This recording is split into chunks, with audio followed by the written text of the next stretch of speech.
জলে তো প্রায় 2-1 বছর চলছে। একটা মিনি ডিপ টিউবওয়েল দিয়েছিল এটা সরকারিভাবে, কিন্তু এখন গত চৈত্র মাসের আগে এটা হয়েছিল, কিন্তু এখন শুধু লাগাই গেছে, কিন্তু জলের ব্যবস্থা হয়েছে না, কোনো পাইপ লাইন নাই, কিচ্ছু নাই।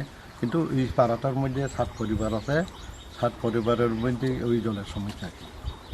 এখন এই মেনি ডিউটিউল একটা দিচ্ছে, এই মানে ডিউটিউল মেরামো মেশিন আনিয়া এইখানে পাইপ লাইন করলে উন্নত ধরনের একটা পাইপ দিয়া যদি জলের সমস্যা পাইপ লাইনটা দিই, তাহলে আমরা একটা জলের সমস্যাটা দূর।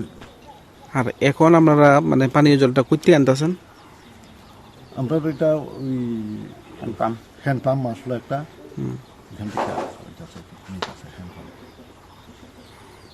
এমনি এই বিষয়ে দপ্তরের সাথে আলোচনা করছিলেন নি? ওইখানে পঞ্চায়েত অফিসে গিয়া জানাইছি এটা হয়েছে না কেরে, কই এটা হইব, কন্ট্রাক্টারি বলে এটা কই ব্যাগিয়া গেছে, এইভাবে কত হয়েছে। এই জায়গার নাম কি কয়? হলমটাই আপনাদের ব্লক কি তুলাশিকর? তুলাসী।